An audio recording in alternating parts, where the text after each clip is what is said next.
para mais tarde. Aqui é à vontade, está bem? Então vamos aqui só apresentar o que é que sabemos atualmente sobre o coronavírus, ou Covid-19, o quanto se deve considerar um caso suspeito, quais as medidas de prevenção recomendadas, quais as preocupações na gestão de transporte, este ponto eu tirei, e a obtenção de mais informações fidedigna. Então, atualmente estão ainda a ser desenvolvidos vários estudos relacionados com o novo Covid-19 ou SARS-CoV-2, mas já se sabe um bocadinho mais do que no início disto tudo. Aqui só para haver um esclarecimento, quando se fala no Covid-19 estamos a falar no organismo. O nome dele foi definido através disso, coronavírus, doença 19. Isto é o nome do vírus. Foi feito Covid-19. O nome da doença é que é o SARS-CoV-2, ou seja, quando a pessoa desenvolve a síndrome respiratória, então aí é que se passa a ser o Covid-19. O organismo chama-se Covid-19, a doença chama-se SARS-CoV-2.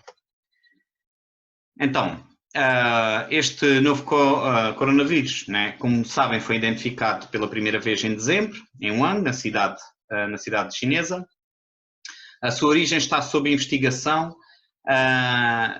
e nunca tinha sido antes identificado num ser humano. Há quem diga que vem de animais, há quem diga que possa ter sido de animal, veio de certeza porque ele passou a barreira da espécie, agora não sabe bem, há aquela história do mercado. Mais do que isto, é um vírus de transmissão entre pessoas, através de gotículas, secreções e aerossóis. Estima-se que o período de incubação, também isto já foi amplamente difundido, entre 2 e 14 dias. Esta transmissão por pessoas assintomáticas, ou seja, pessoas sem qualquer tipo de sintoma, está ainda sob investigação. Então, até aumente as medidas são de proteção até superfícies, porque nós podemos tocar nas superfícies e com as nossas mãos levarmos estas gotículas às nossas vias respiratórias. Mas à partida esta transmissão é muito mais potente, sendo direta. Sendo através de uma superfície inerte onde o vírus se aloja, é mais difícil. Contudo, temos que ter essa precaução.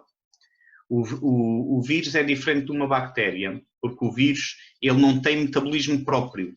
Ele não se multiplica sem estar dentro de um ser vivo. Então, a reforçar que às vezes nós temos medidas grandes quando depois cometemos pequenos erros. Então, aqui, na maioria dos casos, os sintomas são respiratórios ligeiros e moderados, à semelhança de uma gripe sazonal. Daí tem havido uma grande afluência das pessoas também a quererem fazer o teste. E não é possível fazer o teste a todas as pessoas, como também é difundido. Os sintomas mais frequentes é tosse, febre, dificuldade respiratória. Isto na sexta-feira ainda era uma verdade, o que hoje já deixou de ser tanto. A dificuldade respiratória neste momento representa o menor número de pessoas que apresenta sintomas, é a dificuldade respiratória. Eu já tenho aqui um gráfico tirado do dia de hoje para ver os sintomas. Os casos mais graves podem levar a uma pneumonia grave, com insuficiência respiratória aguda, falência renal ou de outros órgãos e eventualmente a morte. É assim, os outros órgãos acontecem porque são órgãos já de alguma forma doentes e isto é um vírus que se aloja numas células do sistema imunitário ou entra por uma porta nas células que é para entrar células do sistema imunitário. Então ele em órgãos também já tenham fragilizado, pode-se alojar lá por oportunismo. Luís, sem passagem esse slide, hoje vi um estudo americano que um dos primeiros sintomas, e não se fala muito sobre isso, é de dificuldades do ponto de vista digestivo, que também começa aí nos sintomas, estavam-lhes a dizer, no estudo americano. Sabes, nos americanos não me estranha, porque eles todos têm uma alimentação um pouco estranha e podem ter já problemas gástricos mais comuns e um dos sintomas ser logo aí, porque dizem que o vírus vai se alojar numa proteína que faz a passagem de células do sistema imunitário para dentro das células do nosso corpo. Então, ele por oportunidade também ataca outros órgãos. Mas é um vírus do foro respiratório. O vírus é respiratório. Então, estes são dos casos, isto é em Portugal, este gráfico aqui está, isto é os sintomas que as pessoas sentiram ou sentem, os que estão infectados. Então, basicamente, 284 referem, têm sintoma de tosse e 153 febre. E depois dores musculares, cefaleias, dores de cabeça, com 112, fraqueza generalizada e a dificuldade respiratória representa 61 casos apenas. Isto é totais, não é porcentagens, é totais de casos. Então, eu não consegui atualizar aqui os dados em relação à Europa, mas estes são atualizados ainda agora pela OMS. Nos casos em Portugal estão confirmados 1020, no mundo são 246 mil, já com 86 e 36 recuperados, 10 mil óbitos e mais de 180 países afetados, mais porque faltam ainda alguns serem confirmados. Dos casos de Portugal, eles estudam as redes pandémicas, ou a rede epidemiológica, de onde vêm, e estão estimados que 95 dos focos vieram de fora. Estes também são dados atuais, tirados há poucos minutos da página da DGS, só para verem aqui o panorama. No Algarve estamos com 29 casos, ainda assim a maior parte deles, a teia epidemiológica está contida, como a gente vê os casos em Portimão foram todos eliminados, o seu foco de difusão. Em Faro os números aumentaram e hoje não foi muito claro na conferência de imprensa, mas que havia um caso em Tavira e outro em Albufeira, mas não se sabe bem se está correlacionado com os que já existiam em Faro. Aqui tem a ver com uma coisa, Luís, tem a ver com aquele grupo de pessoas que trabalham na agricultura do Nepal, da Paquistão e da Índia, e é um grupo grande e detectaram que outras pessoas infectadas não faziam parte do mesmo grupo, mas em princípio eles acabam por conviver muito entre todos. Pode ser uma situação complicada e ontem falei também sobre isto com os presidentes de junta. Se isto vem aqui para os lados da Odmira, para nós é muito complicado. É só esta força, Luís. E ao que parece desse caso, possivelmente o que está em Tavira ou o que está em Albufeira, trabalhava um secretariado lá nessa cultura ou uma coisa assim, porque eles não quiseram revelar dados por causa de proteção de identidade das pessoas. Então, aqui é só meramente genérico também para perceberem que em Portugal, a exceção um bocadinho nos outros lados, aí não pus aqui o gráfico, que é igual para igual, mulheres ou homens. Havia inicialmente a ideia de que atingia muito mais homens. Aqui em Portugal não se verifica estatisticamente, não tem qualquer valor, está igual, está quase 50-50 entre homens e mulheres. Como veem, 540, 14 casos para homens, 506 para mulheres. Então, isto também é amplamente já difundido, mas os grupos de risco nós temos de ter atenção é idosos, e eles entendem idosos a partir de 65 anos, pessoas com doença crónica e profissionais de saúde. E depois mais à frente vamos falar em relação também ao voluntariado, porque temos de ter atenção a vários fatores, ao fazer tipo um critério de seleção também partindo destes pressupostos todos. Atualmente não existe vacina contra o SARS-CoV-2, já existem muitos testes, mas precisam de 2-3 meses para conseguirem ser validados cientificamente e para serem administrados. Os tratamentos atuais que existem para a maioria dos casos, mais de 80% dos casos, são controle de sintomas, porque o número de casos que vai para o hospital é grande, mas ainda assim a maior percentagem não necessita de qualquer cuidado hospitalar, cerca de entre 80% e 89%, isto depende agora dos países, mas 89% dos casos é tratado em casa, no isolamento em casa.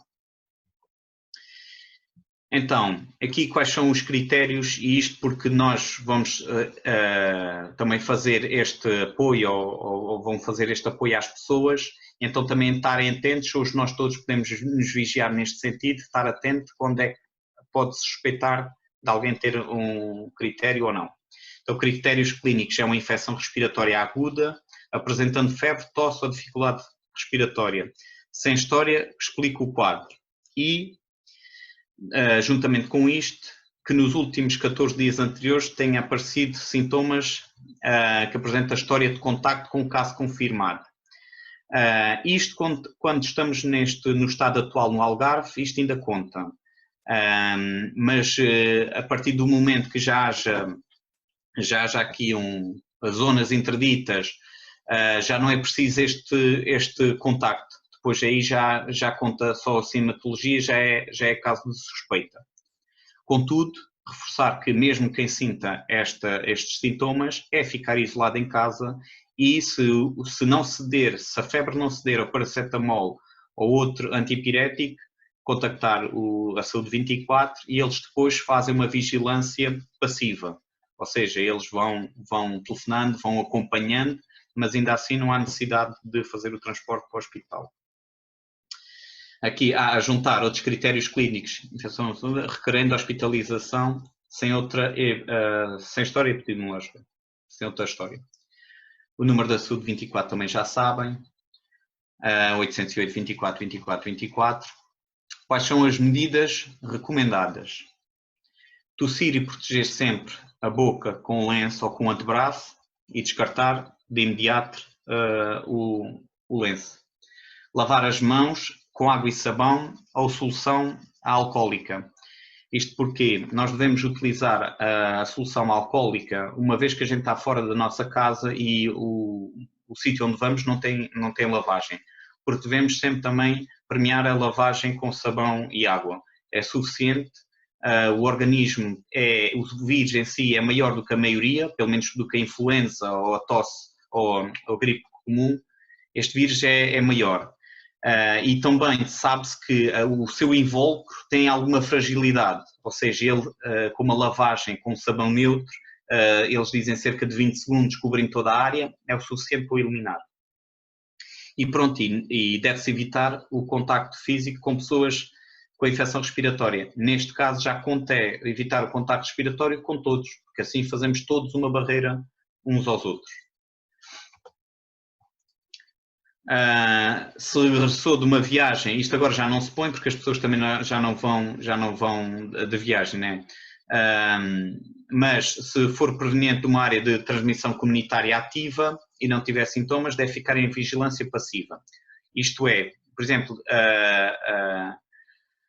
uma área de transmissão comunitária, o que está a acontecer em Ovar é isto, é uma área de transmissão comunitária. Ou seja, eles têm toda a população em vigilância passiva neste momento. Ou seja, já é como se fosse todos já contactaram com potenciais ou com pessoas com suspeita. Então estão todos sob vigilância. Daí aquelas medidas mais restritivas. A gente vai trabalhar e vamos fazer de tudo para que isto não nos aconteça, mas podemos chegar a este ponto. Esperemos que não. Se contactou com um caso confirmado, então, deve ficar em vigilância ativa. Os contactos de alto risco são aqueles que ocorrem no espaço fechado e durante mais de 15 minutos, a menos de 2 metros de distância. Este é o tipo de vírus que não é facilmente... A gente cruza-se com alguém na rua e não é facilmente contagiado neste sentido. O que eles estimam é que tem que ser uma duração média de 15 minutos e com uma distância inferior a 2 metros de distância. E se for num espaço confinado, ainda mais essa tendência. Por isso é que podem ver, por exemplo, ali em Portimão, passou dentro daquela comunidade familiar, e mesmo sendo uma professora e uma aluna, e contactaram com centenas de pessoas. Então, ainda assim, não é de baixar os braços e é de reforçar toda a distância social, toda aquela que é impossível de evitar, mas devemos manter a distância. Ou seja, eu tenho que ir às compras, mas eu devo manter as distâncias mesmo lá dentro. Posso cumprimentar as pessoas à distância, mas respeitar isto. Se for um contacto de baixo risco com um doente de Covid-19, deve ficar em vigilância passiva. Os contactos de baixo risco são aqueles que ocorrem de forma casual ou momentânea. Então, aqui definir bem o que é vigilância ativa. É uma monitorização diária pela Autoridade de Saúde durante 15 dias, que é o período máximo da incubação do vírus. Desde a data da exposição. Registar a temperatura corporal 2 vezes ao dia, restringir o contacto social e não viajar, isto já está para todos, mas pronto. Estar contactável pelas autoridades de saúde no surgimento de sintomas. Isto provavelmente depois fica, o delegado de saúde é que fica responsável por esta parte. Vigilância passiva, monitorização pelo próprio durante os 15 dias, é registar a temperatura 2 vezes por dia, evitar os contactos sociais e contactar a saúde 24 se surgirem sintomas. Então, aqui, quando é que nós devemos usar máscaras? A Organização Mundial de Saúde recomenda o uso racional das máscaras porque elas são finitas. Nós em Portugal existem já mecanismos e fábricas que estão a tratar de produzir, ainda assim não temos um estoque suficiente que nos prepare para uma situação pior. Então devemos gerir. Luís, e só para acrescentar, ontem estava a dar essa reportagem, para tu beberes água também. Eles têm 5 mil por dia e estão a chegar a pedidos já de 50 mil. Por isso é como tu estás a dizer e bem, isso é finito e as pessoas têm que ter alguma contenção. É verdade. Então, quem deve usar esta máscara? Pessoas com sintomas de infecção respiratória, febre, tosse ou espirros. Regra geral, isto devia de ser uma prática para sempre, não só com o Covid-19. Mas pronto, suspeitas de Covid-19, como é óbvio, e os que prestam cuidados de saúde. É assim, hoje em dia a gente vê, por exemplo, nas caixas de supermercado, e de algum modo faz sentido, que em alguns momentos eles não conseguem manter a barreira do afastamento de 2 metros. Agora, nós podemos muito bem estar seguros se nós mantivermos o afastamento social e andar sem máscara, desde que a máscara e as luvas dão-nos outra sensação, que é falsa segurança. Porque nada me adianta se eu ter a máscara, se depois eu durante o período que tenho a máscara, eu vou com as mãos à frente dela, eu toco na frente dela. Então se eu estou com máscara, mais facilmente eu vou infringir os 2 metros, porque sinto-me seguro. Vou infringir esses 2 metros. E depois eu posso ficar com gotículas de outra pessoa na máscara. Então eu ao passar a minha mão na máscara estou a contaminar a mão. Mesmo que a mão tenha luvas. Porque depois a mão com luvas vai mexer no telemóvel. Então, a medida básica, primeiro é a distância. E depois é lavar as mãos. A colocação da máscara cirúrgica. Então, deve-se higienizar as mãos com água e sabão ou solução à base de álcool. Posicionar a máscara na posição correta, na borda dobrável, deve estar para cima e a parte colorida para fora.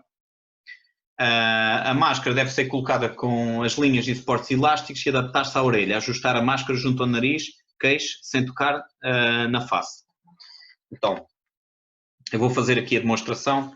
Não sei se conseguem ver através da luz. Eu tenho aqui uma máscara. E a máscara tem na parte de cima, isto é uma máscara cirúrgica, é mais básica que existe. Então ela tem na face de cima um arame, parece um aramezinho. Então eu para colocar esta máscara, eu devo só tocar nos elásticos para colocar a máscara, coloco ela e passo atrás das orelhas, posiciono a máscara abrindo ela para me cobrir aqui a parte inferior do queixo e me ficar mais ou menos na zona dos óculos e depois pressiono para o metal se adaptar. Eu não sei se é possível ver. Ela está adaptada aqui ao nariz. Então, como? Está-se a ver perfeitamente. Continua. Ok. Então, imaginem que eu vou para uma interação que eu tenho que infringir esta barreira, ou então estou eu com sintomas, como seja, eu para manter sempre as mãos limpas antes de tirar a máscara, como eu vou pôr a minha mão perto do rosto, eu lavo as mãos, coloco as mãos nos elásticos, tiro a máscara. Não toco na máscara. É assim, elas são poucas, o ideal será desprezá-la logo. Se eu sei que vou ter que contactar outra vez, eu coloco a máscara numa superfície que sei que vai ficar contaminada, ou à partida eu penso que vai ficar contaminada, penso sempre assim, e para voltá-la a colocar, eu pego nos elásticos, coloco e já não mexo. Como é óbvio, ela não vai ficar tão bem adaptada, mas é para gestão de recursos. Após eu tirar a máscara, como contactei também com uma zona que possa ter estado exposta, eu vou lavar as mãos. Eu acho que está aqui também o para retirar a máscara. Remoção da máscara. Lavar as mãos com água e sabão. Retirar a máscara apenas segurando as linhas. Colocar a máscara no recipiente adaptado. Resíduos de grupo T, branco ou desdobrável. Isto aqui, esqueçam que isto era para informação hospitalar. Aqui é desprezada no lixo. Normalmente também, cada vez que a gente manipula com o lixo, lava as mãos. Pronto. Preocupações básicas com o controle de infecção. Então, deve-se lavar as mãos antes do contacto com o doente ou com uma pessoa, antes dos procedimentos antissépticos, isso não é para aqui. Após o contactos de riscos com fluidos orgânicos, aqui é assim, as mãos devem ser lavadas o mais vezes possível. Pelo menos eu, quando chego a casa, devo lavar as mãos. Eu se vou tirar as coisas pelo menos do saco exterior de fora, ou o saco às vezes do supermercado está ali por cima do balcão, eu tiro as coisas, desprezo aquele saco, vou lavar as mãos. Então sempre que eu sei contacto com uma coisa exterior, lavo as mãos. Cada vez que eu tenho que mexer na minha cara, lavo as mãos. E pronto, a etiqueta respiratória, uso. Então, o Dino também pediu-me para eu demonstrar aqui com as luvas. As luvas é outra coisa, é um meio que, felizmente, se calhar não se acaba tão depressa como as máscaras, que ainda existe bastante stock. Eu vou pôr aqui, agora interrompo aqui. Isto também está quase a acabar esta apresentação. Eu tenho as luvas, estas são umas luvas de procedimento. Normalmente estas luvas já vêm violadas, ou seja, não vêm fechadas no invólucro, elas próprias não estão tão lavadas como se eu lavar as mãos. Vamos ter consciência disto. Então, eu coloco as luvas, lavo as mãos antes de colocar as luvas, coloco as luvas e eu posso ter um contacto de risco com elas. Para eu tirar as luvas, primeiro, eu posso fazer a lavagem alcoólica às próprias luvas. Então, se imaginem, quem está num supermercado, o lógico neste momento, eu também não sei a capacidade deles, mas o lógico é, eu atendo um cliente, desinfeto as luvas novamente, pego nas coisas do outro cliente, atendo outro cliente, desinfeto as mãos novamente. Isto seria o mundo ideal. Espera, já vai, está bem, amor. Então, depois, para eu retirar as luvas, eu a pego numa aqui no canto, sem tocar na parte de dentro da minha mão, e eu fico com ela, não sei se estão a ver, assim mais afastado. Eu fico com ela nesta mão. Depois eu coloco 2 dedos na outra mão, sem tocar na parte de fora da luva, e ponho a luva por dentro. Pronto. E assim eu estou a tocar do lado dentro da luva, a luva está... Estou só a contactar do lado dentro. Desprezo a luva, lavo as mãos imediatamente. Só voltar à apresentação, que está quase no fim.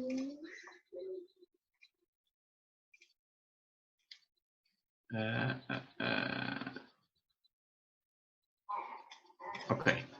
Pronto, isto é só para fazer o reforço também que foi pedido. Toda a informação, toda a dúvida no dia a dia, os senhores presidentes de Câmara, os senhores presidentes de freguesia, se quiserem consultar a informação fidedigna no minuto, é DGS. DGS, tudo o que nós temos que confiar neste momento, porque há muita informação, conta informação. Então, tudo o que seja orientações técnicas, vídeos, cartazes, informações, perguntas, comunicações, DGS. Eles têm hoje um site, um mini site próprio, só para as questões do Covid-19. Eu também acredito que tenham mais facilmente o contacto também com o delegado de saúde, também deve ser emanado daqui a pouco outras recomendações. Isto é uma novidade para todos, a teia vai sendo tecida aos poucos. Tudo o que seja informações gerais, recomendações, orientações, DGS é o sítio onde podemos encontrar isto. Então, mensagens-chave aqui sobre esta pandemia. O vírus não tem nacionalidade e idade ou género? Não. De facto, todos podem ser portadores, principalmente das crianças. Já há também estudos. Existe alguma tendência para uma criança, quando é portadora, é assintomática, não desenvolve quaisquer sintomas. Isto tem a ver também fruto do sistema imunitário delas, geralmente, na maior parte das crianças saudáveis, é bastante bom, por isso nem uma constipação é para a maioria, só que podem estar a contaminar outras pessoas. Apesar de haver alguma incerteza sobre a informação, sabemos neste momento, já sabemos mais do que sabíamos no início, pois os chineses, quando tiveram que lidar com isto, estavam mais desarmados. Nós, hoje em dia, estamos até à frente de muitos países. Eu não sei, aí o Presidente de Câmara deve estar inteirado de muitas coisas que estão-se a fazer que nem sequer passam na comunicação social, mas eu, como cidadão, acedendo a alguns procedimentos que estão a ser feitos, estamos muito à frente de muitos países, muito à frente. E isso, então, dá-nos uma certa confiança e é o que eu vos disse, isso nada tem a ver com capacidade financeira do país.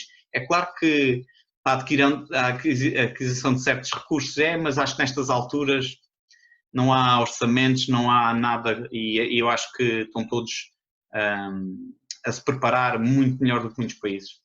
Então, as pessoas idosas e os doentes crónicos são mais frágeis, também já sabemos, devem ser acompanhados e vigiados mais próximos. A linha de saúde 24 é a porta de entrada para o cidadão esclarecer dúvidas, obter informações sobre recomendações e ações a adotar. Os cuidados a ter atualmente são semelhantes às questões recomendadas para uma gripe. Não existe um esforço adicional e isso é o que é verdade. Nós todos, com uma gripe normal, devemos ter estes cuidados. Eu, quando sinto os sintomas, isolar-me dos outros membros até da família.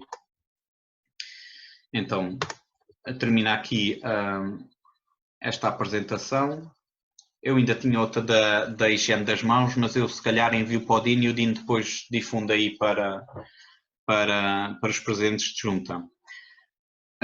Uma coisa, o Dino, quando falou na possibilidade de fazer-se voluntariado, isso é extraordinário, porque vamos limitar principalmente por pessoas idosas em risco, na rua. Contudo, é uma missão que levanta muitos desafios. Primeiro, informar as pessoas. Depois elas colaborarem, não é? Porque também restringir agora pessoas com 70 ou 80 anos de sair de casa vai levar tempo e tem que ser com calma, mas têm que perceber precisamente que é para o bem delas. Eu não sei, agora aqui fica um pouco em aberto. O que eu falei ontem com o Dean é assim, facilmente nós vamos mobilizar voluntários, acredito que toda a gente neste momento está disposta a ajudar, contudo é importante a gente ter critérios para, na possibilidade de haver alguma teia epidemiológica aqui no Conselho, isso fique confinado a um espaço, confinado a uma área. Então, cada presidente da junta devia pensar em reduzir o mínimo de frações possíveis a sua freguesia, mas, por exemplo, adotar zonas, zona 1, zona 2, zona 3, ou designarem de outra forma, e naquela rua há só um voluntário que vai, àquelas casas há só um voluntário que vai, na outra rua há só outro voluntário que vai, e perceberem quantos voluntários precisam. O mínimo de voluntários possível, para que o esforço não seja muito para cada um, né, também, mas para que cada um contacte sempre com as mesmas pessoas e nunca com pessoas diferentes.